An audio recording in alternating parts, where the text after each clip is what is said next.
Oke, kita lanjut ke bab berikutnya yaitu bangun datar. Masuk ke nomor 16 PG. Nah, kalian nanti akan dikasih sifat-sifat segi 4. Nah, kalian ini akan diminta mengidentifikasi ciri dari bangun datar yang sesuai. Nah, kita lihat yang satu dulu nih.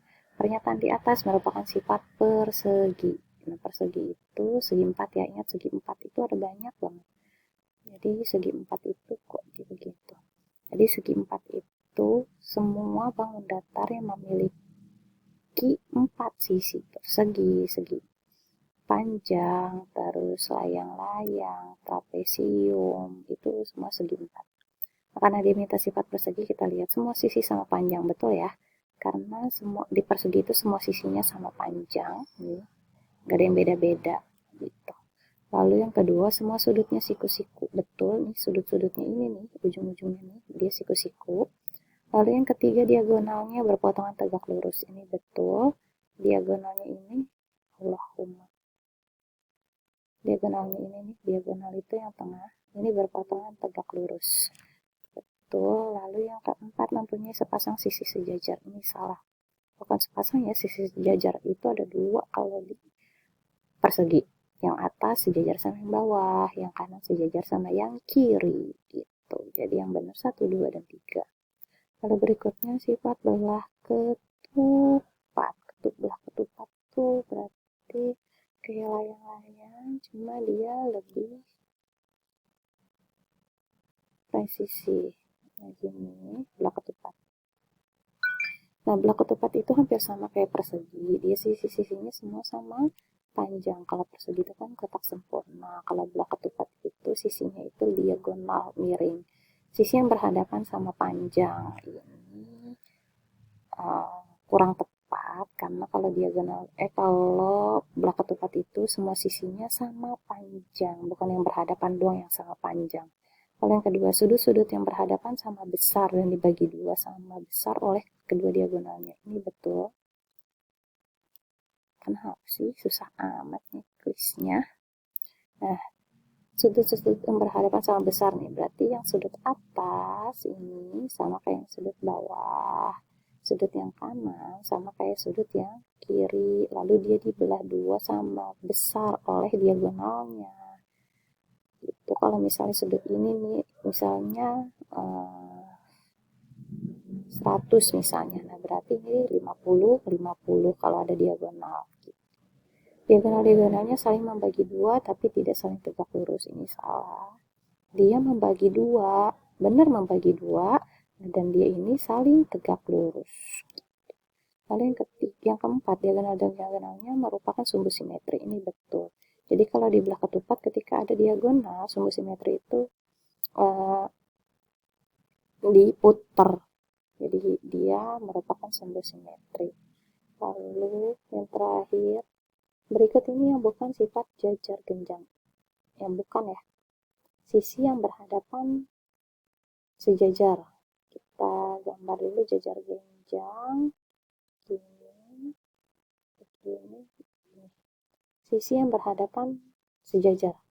Berhadapan atas berhadapan sama bawah. Ini sejajar, betul.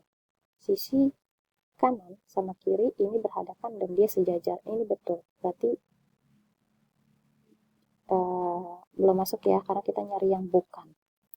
Sudut yang berhadapan sama besar. Sudut yang berhadapan ini, sudut berhadapan sama dia, ini benar. Berhadapan dia sama besar. Yang ini berhadapan sama dia. Ini juga sama besar, benar. Berarti yang B, no. Sisi yang berdekatan sama panjang. Sisi yang berdekatan sama panjang. Sisi ini berdekatan sama dia, yang gak sama panjang. Ini panjangnya beda sama dia. Yang ini panjangnya beda sama dia. Yang sama itu adalah atas sama bawah, yang kanan sama yang kiri.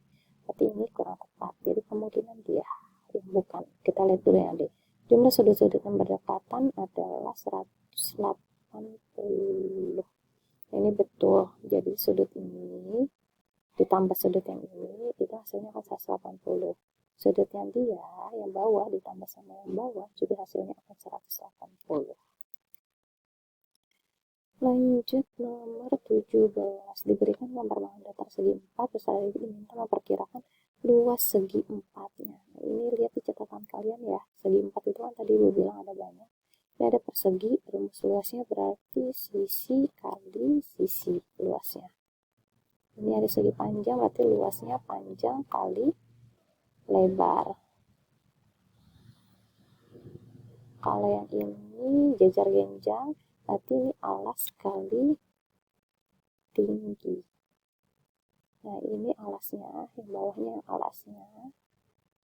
Tingginya itu harus tegak lurus. Susah amat sih. Ini alasnya. Tinggi itu harus tegak lurus terhadap alas. Kalau ini alasnya, bawah alas, berarti tingginya tuh harus tegak lurus terhadap alas. Berarti ini tingginya.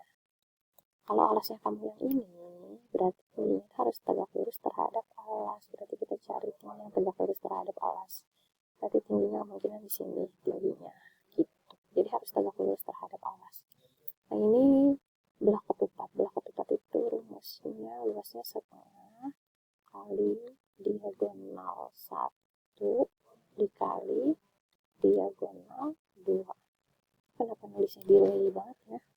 Nah, ini layang-layang juga sama. Rumusnya setengah kali diagonal 1 kali diagonal 2. Ini sama kayak sih belah ketupat. Diagonal itu yang di dalam nih. Ini diagonal 1, ini diagonal 2. Ini juga sama diagonal 1 sama diagonal 2. Nah, kalau misalnya kalian kebalik diagonal 1 diagonal 2 nya nggak apa-apa, itu sama aja. Nah, ini kedua-duanya dia trapesium. Yang satu trapesium sama kaki, yang satu trapesium siku-siku. Cuma kalau luas berarti dia sama aja. Luasnya itu adalah jumlah. Kenapa sih jadi susah banget nulisnya? Jumlah dari sejajar kali tinggi kok bagi 2 ya. Kok jadi susah banget sih nulisnya? Gimana sih? Berarti kalau ini jumlah garis sejajar, berarti yang bawah sama yang atas dijumlah. Terus kali tinggi, nah tinggi kalau dia trapesium apa ini sama kaki, tingginya di sini. Terus lalu bagi 2. Kalau yang trapesium siku-siku yang sejajar tuh ini atas sama bawah. Lalu tingginya nih dia, ini tingginya. Lalu dibagi 2.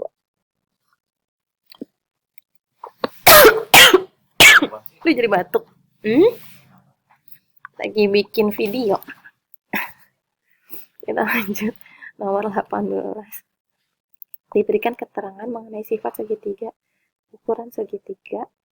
Peserta didik diminta untuk mengidentifikasi jenis segitiga yang sesuai. Nah, nggak tahu ini maksudnya sifat segitiga atau ukuran segitiganya. Kalau ukuran segitiga berarti kayak yang tadi di teorema Pythagoras. Ada sisi A, ada sisi B, ada sisi C. Nanti kalian pakai sisi C itu yang paling panjang. Nah, cari dia kurang dari atau lebih dari, atau mungkin malah sama dengan. Kalau sama dengan berarti dia siku-siku. Kalau kurang dari berarti dia segitiga lancip. Kalau sama dengan, kalau dia lebih dari berarti dia segitiga tumpul. Tapi kalau misalnya yang diketahui sifat-sifat segitiganya, yuk kita bahas sifat-sifat segitiga. Yang pertama, ini ada segitiga sama sisi namanya. Nah, dia memiliki 3 sisi yang sama panjang, lalu ada 3 sudut yang sama besar. Itu ya, ini dari segitiga sama sisi. Lalu ada 3 simetri putar. Lalu kalau yang ini, kalau segitiga sama kaki ini namanya berarti cuma ada 2 sisi sepasang yang sama panjang, alasnya nggak sama panjang, dan ada 2 sudut yang sama besar, atasnya ini sudut nggak sama besar sama yang bawahnya. Lalu kalau yang ini segitiga siku-siku berarti dia ada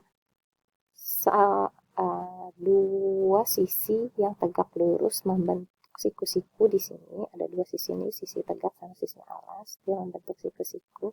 Lalu ada sisi miring gitu. Nah, ini segitiga lancip. Kalau segitiga lancip berarti sudutnya semuanya lancip. Kalau yang ini segitiga tumpul berarti ada salah satu sudutnya dia tumpul itu berarti di atas 90 derajat ya, lebih besar dari 90 derajat. Kalau yang lancip itu dia kurang dari 90 derajat. Lalu isian singkat, kalian dapat gambar jajar genjang, kalian diminta untuk menghitung luasnya, luas jajar genjang. Kenapa ya tiba-tiba kayaknya nggak enak ya? Luas jajar genjang, kita dari sini dulu. Luas jajar genjang tadi adalah rumusnya alas kali tinggi. Nanti kita lihat yang nomor 1 alasnya. Nah karena kita lihat di sini tingginya ini nih, tingginya. Berarti ini tingginya di sini, kita buat tingginya di sini. This. Nah, ini tingginya. Berarti kan alas kali tinggi. Kalau tingginya begini, berarti alasnya ini nih. Alasnya yang 10. Berarti 10 kali tingginya. Nah, ini belum dapat nih. Ini belum dapat. Ya, ini jadi belum dapat juga. Nah, sisi miring ini adalah 13. Berarti ini 13. Nah, untuk dapat tinggi ini, berarti kita cari dengan teorema Pitagoras. Berarti teorema Pitagorasnya akar dari 13 pangkat 2 dikurang 5 pangkat 2. Nanti hasilnya 169 kurang 25, jadi akar dari 144, yaitu 12. Nah, baru 10 kali 12. Gitu, ini untuk yang nomor 1. Untuk yang nomor 2, kalau dilihat di sini, nah ini tingginya udah dapet nih, tingginya tegak lurus. Nah, berarti tingginya 8 alas kali tinggi ya. Kalau tingginya dia, berarti alasnya dia nih, yang BC alasnya. Berarti BC panjangnya sama kayak AD, berarti 10 kali 8. Gitu. Kalau yang ini berarti dia alas kali tinggi. Tingginya udah dapat nih, ini tegak lurus nih. Berarti tingginya 13. Nah, alasnya yang tegak lurus hal tinggi berarti si ini. QR ini sama kayak si PS 20. Maka 20 alas kali tingginya 13. Kita nanti tinggal dihitung saja. Lanjut, peserta diberikan gambar segitiga, kalian diminta untuk menentukan luas segitiga. Luas segitiga berarti rumusnya setengah kali alas kali alas kali tinggi. Gitu rumusnya ya. Ini berlaku ketika segitiganya apa ya namanya? Pasti, misalnya segitiga sama sisi, misalnya gitu. Diketahui ada sisinya, nah nanti kalian diketahui panjang-panjang sisinya, kalau tingginya belum diketahui berarti nanti kalian cari pakai teorema Pitagoras gitu. Atau segitiga sama kaki juga sama, sisinya udah diketahui, nanti dicari tingginya dulu gitu. Lalu teorema Pitagoras lebih gampang ya, segitiga siku-siku ini udah jelas dia ada ininya alasnya, yang ini tingginya, tinggal masuk ke rumus aja. Nah gimana kalau misalnya dia segitiganya segitiga sembarang nih, ada sisi A, sisi B, sisi C, dan dia nggak diketahui segitiganya apa gitu, segitiga sembarang aja gitu. Nah kalian nanti bisa pakai rumus luas segitiga ya, dengan akar dari S kali S min A, S min B, plus S min C gitu. Nah, S-nya apa? Nanti kalian searching lagi ya. Ibu juga masih belum searching. Kita lihat dulu. Bentar ya. Luas segitiga sembarang berarti kalau nggak salah S-nya tuh setengah keliling segitiga. S-nya setengah keliling segitiga berarti A tambah B tambah C bagi 2. Dan misalnya A-nya ya, A-nya 4. B-nya misalnya 6. C-nya misalnya 10 misalnya. Nah, berarti ini dijumlahin kelilingnya 10 tambah 6 tambah 4 20, lalu dibagi 2 jadi 10. Nah, S-nya ini jadi 10. Gitu. Nah, A-nya ya berarti A-nya yang ini 4, B-nya yang ini 6, C-nya yang ini 10. Nah, ini terserah kalian sebenarnya naruhnya gimana, mau A-nya yang 4, mau A-nya yang 10 atau A-nya yang 6, itu juga bebas. Kalau misalnya emang nggak diketahui ukuran pastinya. Tapi kalau misalnya kalian dikasih gambar, harusnya udah ada ukuran-ukuran pasti.